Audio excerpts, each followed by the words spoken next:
represents the abundance, wealth, plenty, bounty, more than enough. And what do you do when you end up in a crisis, in a place where you did not expect it to happen? All right. And am I talking, am I preaching, am I rolling down the street to somebody here today? Yes. You are empty in places that you never thought you would be empty. Yes. Yes. And that will you always be full and filled. You found a place. You find yourself, Sister Geneva, in a place where you said you never go. Yes. You found yourself in a position that you thought, Titus, that you would never find yourself in. You discovered yourself doing some things that you thought were beyond you, and you swore you would never be now where you presently find yourself. Something has gone wrong in a place where you thought it would never go wrong. And you're on empty in areas and with things that you did not expect to go empty.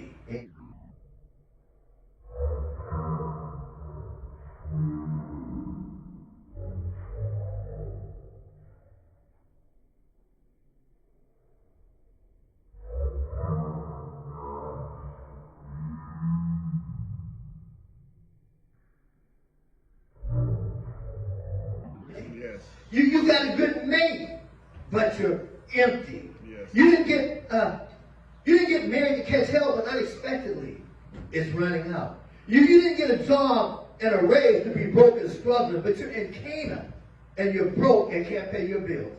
You go from paycheck to paycheck. You don't answer the phone when you see unavailable. You got a job, but you stay broke. Yes. You write checks, Brother Marshall, hoping and praying that the deposit beats the check to the bank account. Yes. You're absolutely in Canaan, and you dress like you live in Canaan. You got on cologne and perfume like you live in Canaan. Sister Christian, you drive a car like you live in Canaan. But if we went home with you, you have to admit that you're struggling in Canaan because suddenly, surprisingly, unexpectedly, life ain't going right. You gotta say, man, just go, Amen. Yes. Amen. Brother Marshall, you didn't join church to feel empty, but you just don't feel the presence of the Lord. Yes. You don't feel as if God, Keisha, has deposited gifts in you to be you. And believe it or not, there are a whole lot of people losing their minds because of struggles in unexpected places and with unexpected things. It can begin to mess with your mind, your psyche, your emotions, your mentality, your sanity. Watch this. At the time, they're having a wedding. Keisha, y'all gonna love this. And in that day, in a time, a wedding feast lasted 3 days. Now, you know how some of you ladies get ready for your birthdays come up? We usually just have a birthday for 1 day, but most of y'all celebrate it all week. Sometimes you get here early, so you know it's on, amen. So the wedding lasted more than 3 days. It was party time, Brother Marshall. Yes. Time to get footloose, fancy free. It was time to let the good times roll, and guess what? Jesus was at the party. Yes, he was. Y'all didn't get that. Jesus was at the party. Yes. That's why I don't understand people who come to church looking as mean as Who Shot John, come to church looking broke, busting in the studs. Jesus went to party. Maybe you need a good classic, uncut definition of a party. Social gathering, get together, festivity, revelry, merrymaking, social event, band, celebration. Place where you had fun, got down, relaxed, chill, shot the breeze, passed the Corbillard, dropped it like it was hot, shook the Laffy Taffy, had a good time, enjoyed yourself, let yourself go, and sometimes let it all hang out. Yes. That's why I don't understand church folks from time to time who always have to be so stiff, starts, can't smile, can't crack a joke, can't speak, but you're always so holier than thou. Take note. I'm an intellectual human being. Amen. And I do all understand empirical thoughts.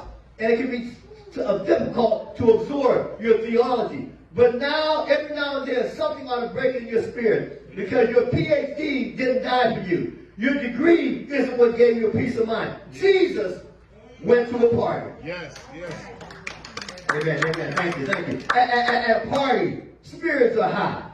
At a party, everybody's having fun. Everybody's singing. Dancing to the music, on the radio, having a party. At a party, spirits are high. Joy is high.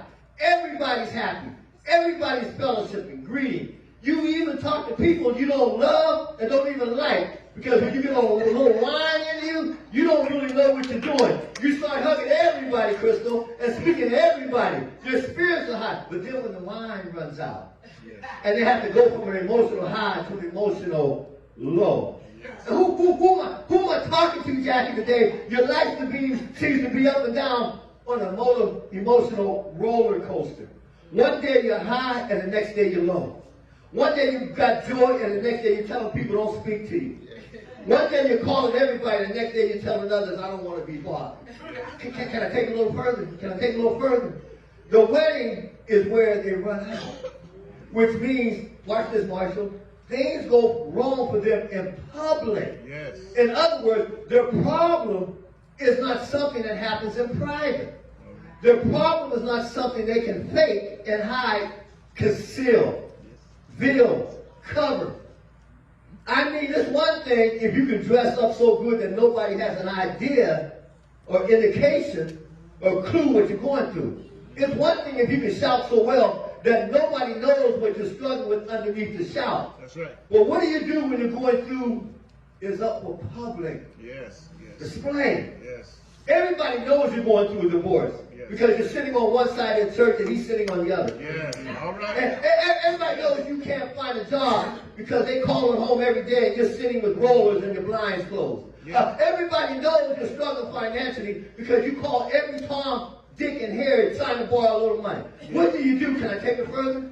On a spiritual level, dimension, there's a lesson being made by John to the first century church, in the Bible. Whenever there are significant details, there's a meaning behind it. Everything means something and points